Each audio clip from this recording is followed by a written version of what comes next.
A new op-ed in Dark Reading says LLMs could end social engineering. Panel, what do we think? Dave, I'll refer to you first. I think that AI is learning from us so that we can be safe from this is excellent. Excellent. People are not the only ones that are being social engineered because the LLMs are also being social engineered. The end of social engineering won't happen when humans get smarter. It'll happen when humans are completely removed from routine trust decisions. Hello and welcome to Security Intelligence, IBM's weekly cybersecurity podcast, where our expert panelists turn the biggest industry news stories into practical takeaways you can use. I'm your host, Matt Kozinski, and joining me today, we've got Dave Bales, North American Lead Managing Consultants for the X-Force Cyber Range, Kimmie Farrington, Security Detection Engineer, and J.R. Rao, IBM Fellow and CTO, Security Research. Today, we're going to chat about how cyber criminals are using the World Cup to wreak havoc and Estonia's proposal to give AI agents their own identities. Plus, IBM joined OpenAI's Daybreak Cyber Partner Program, and we've got a special segment coming up all about what that partnership is and what it brings to the world of application security. But first, we're going to talk a little bit more about whether AI native operating systems can solve social engineering. Now, this comes from an op-ed for Dark Reading written by cybersecurity strategist and author Arun Vishwanath, who certainly thinks that this is how things are going to play out. He posits that as LLMs become integrated into operating systems, they might finally give us a reliable technical defense against social engineering. The idea is this: with the right access, an OS-integrated LLM could hypothetically see everything happening on a device across platforms and apps. So you combine this context with an LLM's ability to interpret lots of data fairly quickly, and you have a pretty reliable system for flagging social engineering attacks, right? Like a regular spam filter only sees your email, but what about an LLM that sees an email plus everything else happening? Arun compares this to the rise of endpoint protection tools in the early 2000s, saying how those made computer viruses a lot less common. Maybe LLMs will do that with social engineering as well. So let's start by digging into some of our initial reactions here. Dave, I asked you up first up top. I'm going to ask you to expand. How are you feeling about this idea that AI could help and or at least significantly reduce social engineering? So as an early adopter of the iOS 27 operating system that's coming out in the fall, it's integrated Siri much more. And I'm bringing this up because Siri is now LLM based. It won't be an immediate difference that anyone will be able to see. But once it gets to learning your patterns and learning what you click on and what you don't click on, I think it could actually be a really big help in eliminating at least the largest risk of social engineering. And that ties into something that Aaron says in his article, and I want to get into it a little bit later, but this idea of like, maybe we can use those kinds of signals for authorization instead of a password. It's an interesting concept. Kimmie, let's go to you next. You had kind of the strongest no here, so I want to hear a little bit from you. What are you thinking about? Well, going back to LLMs are learning from humans, humans are still being social engineered because we have empathy for a scenario. We fall for the pressure. There's the classic bad guy scenario of giving you the urgency and something you really want and all those sort of things. But as we've seen with instruction flattening, LLMs are just as vulnerable to injection prompts, if you will, human prompts, and therefore social engineering in many ways. But I do like the idea of the operating system built of multiple AI agents questioning at every exchange between various portions of the operating process and stack flow, right?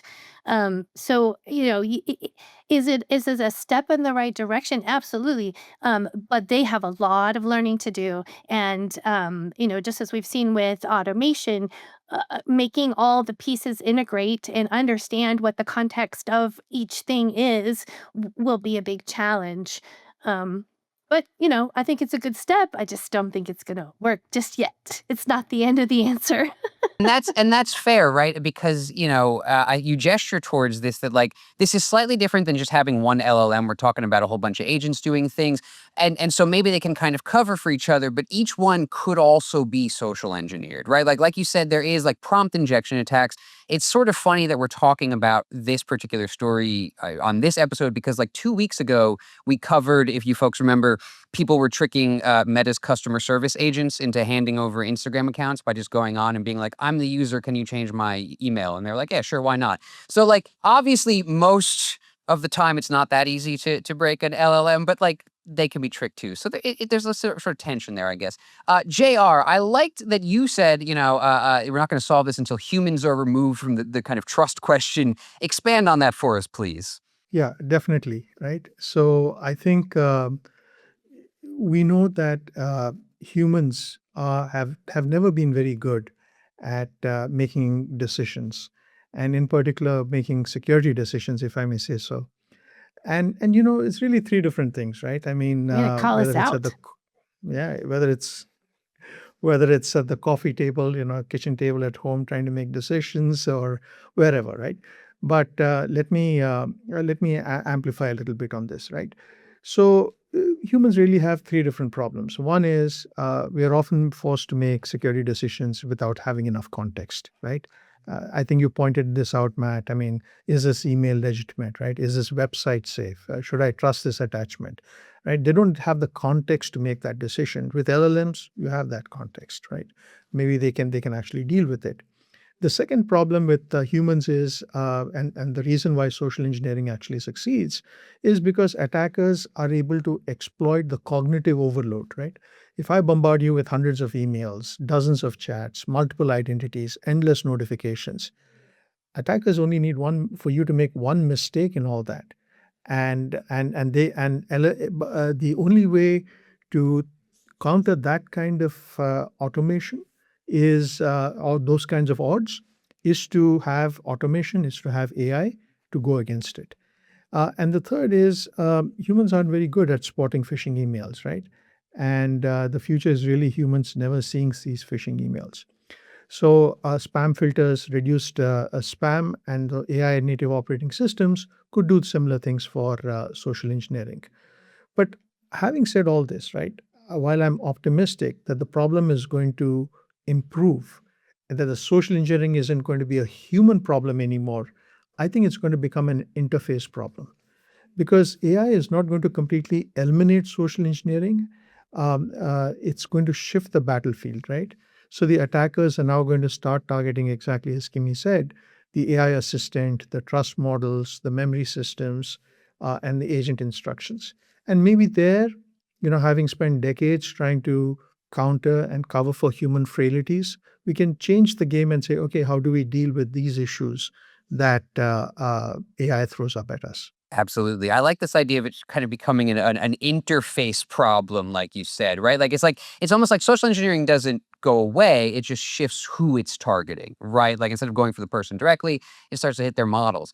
Let's talk about then not just whether or not we'll stop social engineering, but also this authentication idea that came up that Dave kind of gestured towards. And Dave, I'm going to ask you about it because you're the one who kind of touched on it. This idea that, Aaron brings it up in the article. I'm gonna read a quick quote from him. He says, instead of asking for a password or a security question, a future system might confirm identity through a combination of recent behavior. The person you spoke with yesterday, the destination you searched for before leaving for the airport, etc. What do you think about this possibility, Dave? Do you feel like maybe we can make a shift like this, that this can help at least protect us? What are you thinking? Well, we've always had this model of something you know, something you have, or something you are. We've got the password, we've got the token key, and we've got the retinal scan or the thumbprint. And those all work well. But if we can have something that actually learns our patterns and habits in our daily computing life, what we click on, who we speak with. JR and I have never met in person, but we've exchanged messages on Slack before. And my AI assistant is going to know that. And so if JR were to send me a message, I'm not going to think twice about clicking on it because my AI didn't flag him as an unknown or suspicious person. I think this is outstanding. It's got great potential. And like Kimmie said, I don't think it's there yet, but I think it could be in the coming future. Let's say by the time quantum gets here. Yeah, and I think we've been talking about, behavioral authentication for a little while now, and for a long time it was limited to like IP address or like typing speed and like you can't. Those are very easy to mimic, but like you said, Dave, if you've got an LLM that can take all these factors together, that seems like maybe we start to unlock that. And you can't steal a behavioral pattern the way you can steal a credential. And so, like, even if somebody falls for phishing, it just makes it, I think might make it harder to exploit them, right? But that does bring us to this question. And Kimmie, I'm going to ask you if you have any thoughts here, how we sort of deal with the tension that's come up a couple times in this conversation, which is that like the LLM might be able to cover for us and some of our failings. It might be able to cover for, the LLMs might be able to cover for each other. But ultimately, each LLM itself is also a possible attack vector. Any thoughts on how we handle that part of the problem here? Well, I was still thinking about the behavior answer, right? And how JR pointed out that humans have some major frailties. One of them is that sometimes we're totally random. And while you may have trained something to look for a pattern, I just decided to break that pattern today and do something completely random. And I'm going to get flagged for it because you have the LLM looking for patterns. I'm not a computer. I don't do patterns. Well, I like patterns, but that's not the point. First of all, I think that's a very good point, right? Is that we might kind of deviate from our own patterns sometimes, right? And I think the hope is if you get a sophisticated enough AI, it would even be able to deal with that. But I don't know. We'll see, because that's kind of hand wavy, I admit, right? Be like, oh, the AI will solve it. I don't know. But the question I wanted to ask you was if you have any thoughts on how we deal with the kind of tension between the fact that like the AI can cover for some of our failings, but it's also a possible attack vector itself. Like JR said, these things can kind of be, if we start socially engineering them, if it's an interface attack instead of a person attack, that becomes a whole new issue. Any thoughts on how we deal with that part of things? I mean, it's right up there with credential stealing. You look like me or you don't look like me. How do you know if you look like me or not? Based on behavior, based on my tokens, based on the last things I did. And then how do I prove it was really me, even though I just did that anomalous behavior? These are really good questions, and I don't know what the real answer is at the moment, but I do think that there is hope with more agents, not less, right? If you have more things looking at more places, and they have very specific context and understanding of what their role is, I have hope that we can get closer to answering these things. But I'm probably going to get isolated myself. It's a good point though. It's kind of like the more eyes we have on something, usually the more secure it is. And the AI agents, you got a bunch of AI agents. Those are more eyes in a sense, right? So I do think I have some hope for that as well. JR, to close out the segment, any thoughts on your end in terms of the kind of the so what, right? If you're a defender right now looking at this thing about how LLMs can help, any kind of steps you feel like people should start taking right now to leverage these capabilities? What are your thoughts? Yeah, I think we've just started exploring this domain with agents, and we've lived with human frailties, and we've used different mechanisms, authentication, multi-factor authentication, multi-factor biometric authentication, and at some point we kind of plateaued in terms of where we could go. So now we started with agents, and so of course we're discovering the frailties of agents. They can be prompt injected. They can start hallucinating. All those things, we're learning that terrain. I think we have to live with that to understand that a little bit. Maybe we get a little bit burnt and we learn a few lessons, but then there could be some very nice symbiotic relationship here where we have either a human in the loop or on the loop as necessary at critical points so that we hopefully harvest the strengths of both and not the weaknesses. Oh, I was just on the concept of, feeding back into the model. And I was thinking about, all the ways it can be poisoned or corrupted or those kind of things without any sort of guardrails or feedback loop. And so we do need to stay in the loop so that we can, keep it on the straight and narrow, doing the things it's intended to do and not some random stuff.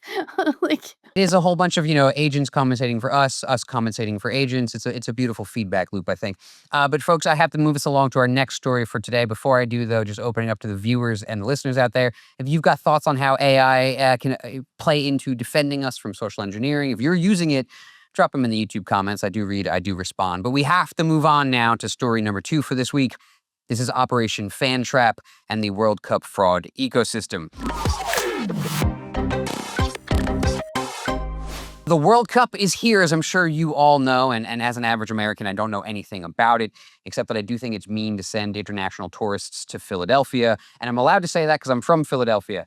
I also know that cyber criminals are using this as an excuse to scam people. Surprise, surprise. The folks at Cyble Research and Intelligence Labs have been conducting research that they dubbed Operation FanTrap into this massive World Cup fraud ecosystem.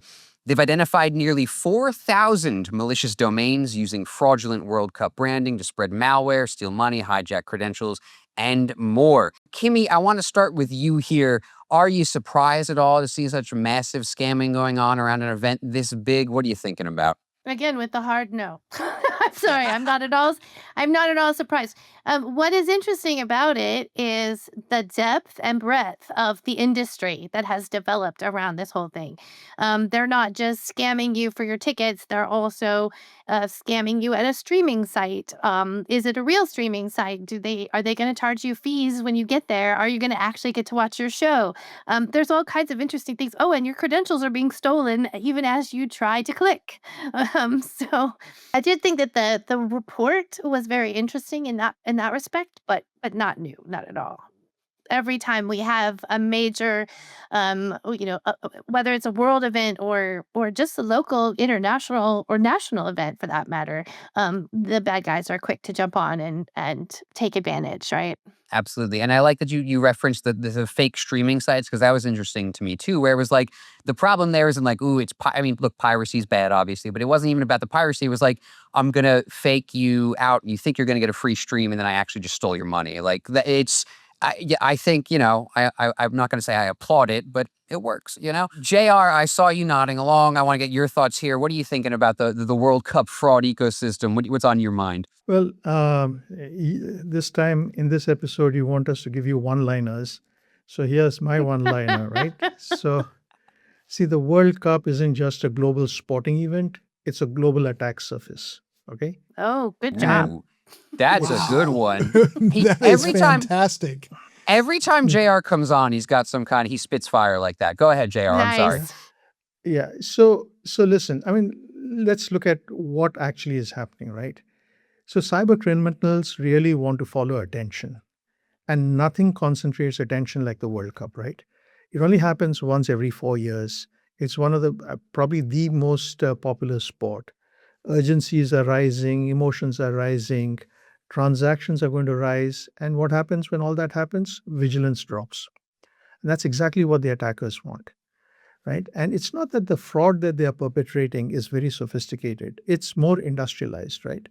You have thousands of domains you can go after. You can have fake tickets, merchandise, streaming sites, as you said, travel packages, giveaways, right? It's just marketing that is being weaponized for crime. Think of it that way. And so the first mistake they often make is even before they click, right? Given a sport that is so popular, that demands so much attention, they grow up with this, they dream of their stars. This has all the trappings that cyber criminals are looking for.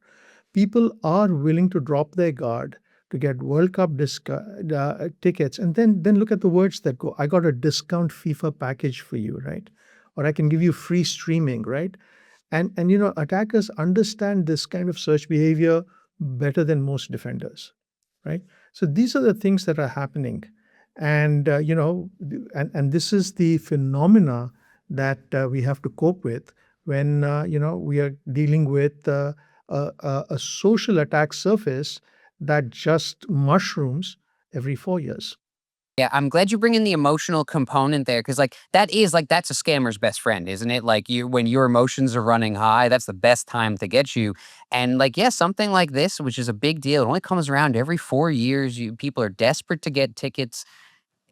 You see how it works. The question I have then for each of you, and we're going to do roundtable style, is, again, so what? What do we need to know about these kinds of scams, whether you're in the enterprise, whether you're an individual? Kimmie, I'll start with you. Any thoughts on what any of this means for us as defenders, or just people trying to protect ourselves from scams? So you might be surprised for me coming at this with a technical answer, but I've recently heard that there is a new, similar to an EDR kind of sensor that certain um, protectors that we know are creating right now that go in the browser, and it inspects everything that's happening at the browser level.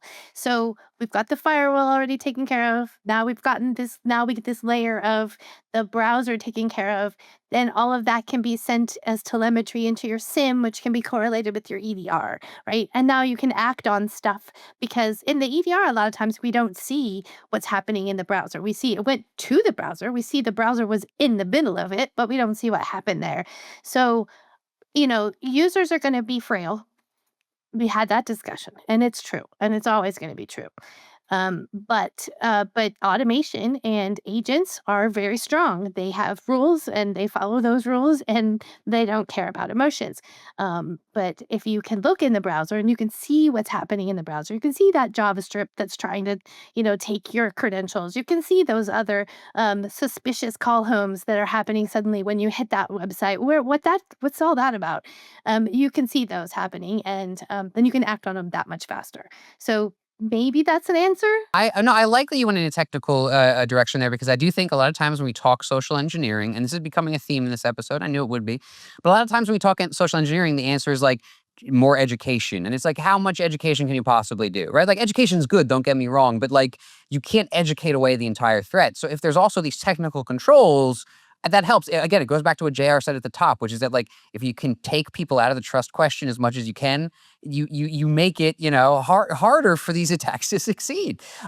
JR, speaking of, I'd like to get your thoughts on, any advice on for people given this big fraud ecosystem out there. Yeah, so I'll take the other route of being non-technical and trying to remind people of age-old wisdom, right? Which is that, look, if the deal looks better than the official offer, you just want to assume it's a scam until it's proven otherwise, right? And definitely, you should buy from known sources. And if urgency is part of the sales pitch, just stop, because there's something going down here. So I think many of the things that have which stood the test of time that we've been taught since kindergarten are the things that apply here. That there is really no free lunch, and that if you're paying less, it's for a good reason, and you need to stop and question what actually is happening. Some timeless advice in the age of AI. Dave, to close out the segment, what are your thoughts? Any advice for folks at home to keep safe from scams like this? It's June of 2026, and I don't think this is ever going to stop. No, Just remember, I say that, don't click. yeah, it's not funny, but both Kimmie and JR both they went to the two extremes, the technical side, the non-technical side, because I was listening to Kimmie and she's talking about all the SIMs and the EDRs and things, and it's like, well, Joe Q Public doesn't have a SIM, EDR, or even a firewall. So how do we get them? Then JR covered it with, here's the education that you need. You need to not click on things. You need to take things not at face value. You need to delve deeper into what you're getting yourselves into. Anytime we talk about social engineering, that's my standard go-to answer. Stop clicking things. Take a minute There to it do is. some research. We are saying stop clicking, but the urgency thing is everywhere, right? They're trying to scam me. I just bought a house, and all of a sudden, all this real mail, snail mail, showed up in my box with all this urgent, official-looking information on it. This is referencing your mortgage from your bank, and it's like, is it really though? It's not from my bank. After you read the fine print, it says, actually, we're not affiliated with your bank, but we're really trying to sell you mortgage insurance or something because we looked at the public record and we see that you have a mortgage now. But, that urgency and that official looking document, it's still scary. I forgot all about it. Dave, this stop clicking on things. I'm glad that I feel like I haven't had that catchphrase on the show in a while because you haven't been around. So I'm glad you brought that back. Anything else though? Any last words there before we close out the segment, Dave? No, I really think that both Kimmie and JR hit the nail on the head as far as the business side and the personal side go. It is going to keep happening, but we just can't click on things for the sake of clicking on it, for getting the better deal.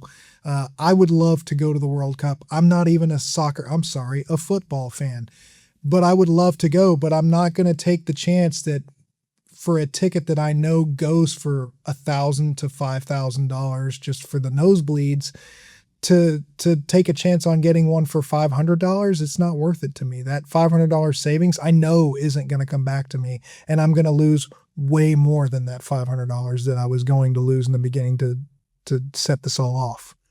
Like my daddy Absolutely. used to always say, if it sounds too good to be true, it probably is. Amen. This is coming out of Estonia, which is considering granting personal ID codes to AI agents the same way they grant personal IDs to human beings. The idea is that distinct agent identities could help with both accountability and permission scoping, right? Instead of just inheriting all of a person's privileges, an agent can have privileges scoped to its own identity, and the agent's actions can be traced back to a specific agent, right? So we have a little bit more insight into who's doing what and why. And I know we've been trying to deal with the non-human identity problem for a long time, and agents have only made the question more pressing. So, JR, I'm going to ask you, what do you think? Is Estonia onto something here? Is the idea of IDs for AI agents the way to go? How are you feeling about this? So, yeah. So I think the scale of human ambition being what it is, that it always aspires upwards, right? And we always want to do more with technology that we have. I think empowering agents by providing them with IDs was a path that inevitably we would have explored. And Estonia just happens to be one of the first countries to be able to go about and do this. Now, having said that, there are a few things one has to keep in mind, right? First thing is that every powerful agent really requires an identity and accountability and authorization. And till now, we've been missing, we've relied heavily on authorization, but we've missed out on things like identity.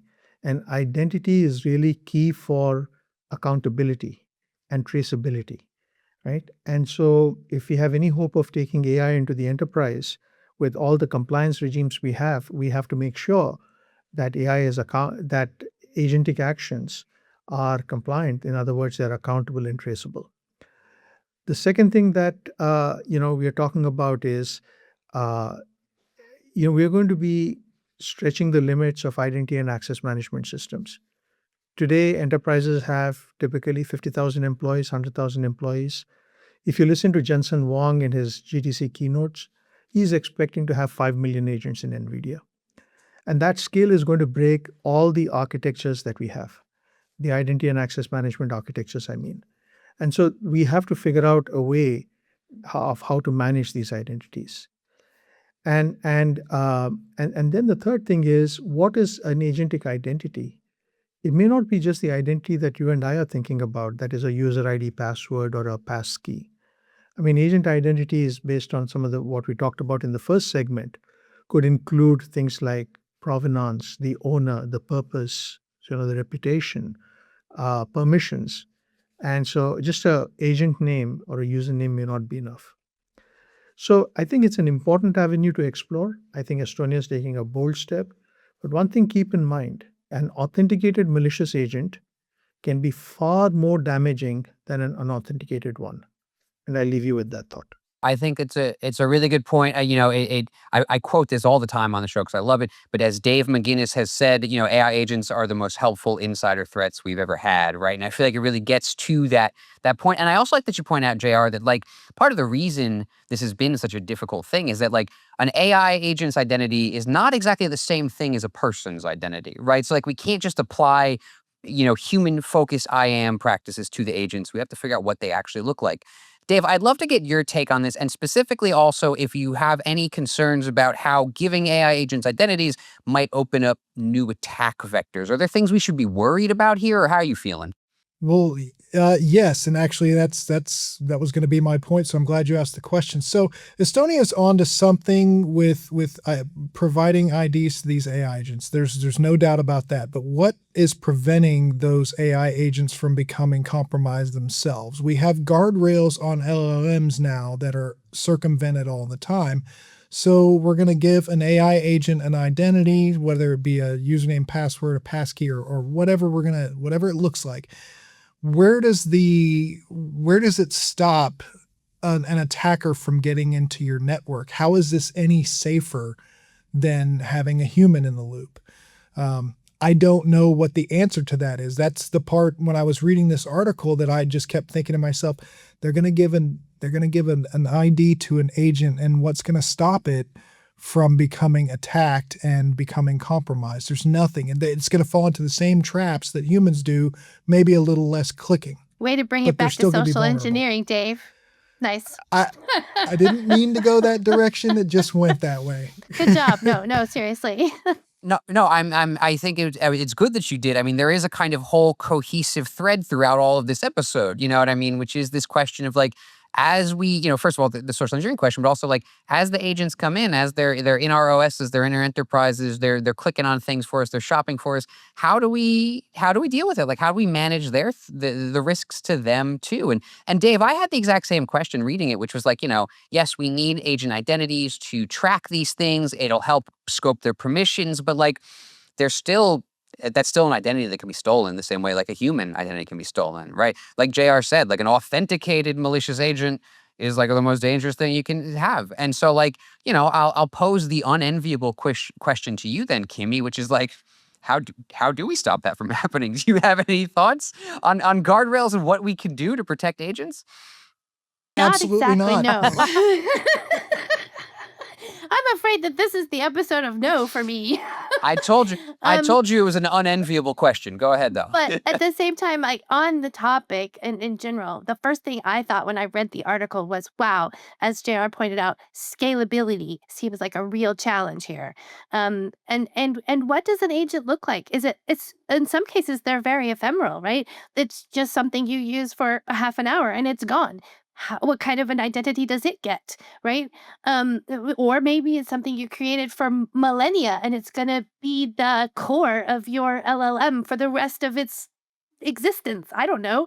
But how do you decide when it needs to change its passwords or, how do you control that? I feel like, again, here, I'm kind of leaning more towards the technical answer and that I might want to stand up some kind of a almost an Active Directory kind of looking thing where but it's more like a Kerberos token kind of thing where they get it immediately and they can use it for a very short period of time to do what they need to do based on the requirements at the moment and then it's gone again, right? So no one can steal the token and you reuse it. I don't know how this answer works exactly. I just I've thought, oh my gosh, scale. How are you going to do that? How are you going to give all these agents, millions of agents, their own identity? I mean, we have a big number system, but is it really scalable at that point?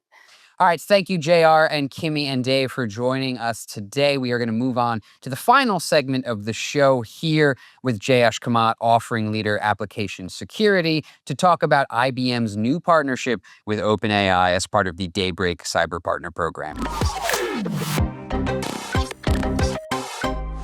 Earlier this week, IBM joined OpenAI Daybreak and launched a new application security service using OpenAI's models. Here to tell us more about the partnership and what it means for security more broadly, we've got Jayesh Kamat, offering leader application security, IBM Cyber Security Services. Jayesh, thank you for being here.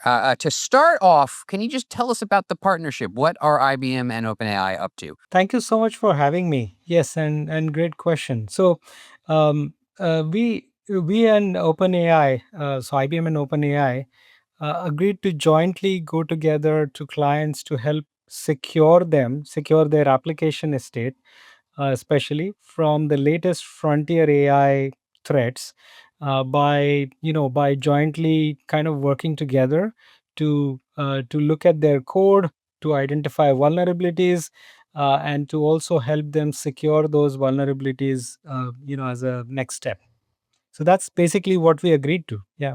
And so let's talk a little bit about this application security service that IBM has launched with OpenAI's models. You mentioned that it helps sort of defend against some of those frontier AI threats. Can you say a little bit more about, what is this service? How do folks access it? Sure. So the service itself is called Security Harness. We've used a common industry term for this particular service to kind of keep it relatable. And the service is fairly simple. We are using a harness to control the power of the frontier AI models so that they are more enterprise friendly, and they operate within the confines of an enterprise requirement. So we basically control the power of the frontier AI models, use them to scan application code for the clients, and have the frontier AI models kind of think about what vulnerabilities they could find in that code, not just vulnerabilities, but also chained vulnerabilities across pieces of code, and then figure out how they could exploit them. And then we also have the capability in the harness where the AI models can go and prove that those vulnerabilities can be exploited. So all of this done safely, in an enterprise context with all the controls that an enterprise would require, including logs, audits, traceability, etc., is what the security harness does. Absolutely. Thank you for that. Yeah, I can see how that would be super important. You can't just let one of these models loose in your code base. That harness provides those guardrails so you can do it securely and trust that it's not going to do any damage out there. So how does this partnership fit into the kind of broader landscape of AI-enabled vulnerability management and application security, right? Do you expect we'll see more advances of this kind coming? How do you feel about that? Yeah, absolutely. I think this is almost unique for us because, you know, like we had the previous generation where cloud was the big thing. Now the AI providers are the big tech giants, right? So from that standpoint, we are working with OpenAI to kind of leverage their frontier models. So we'll have access to their frontier models early so that we can build the harnesses and capabilities to test and be ready for when they are available for others to use, etc.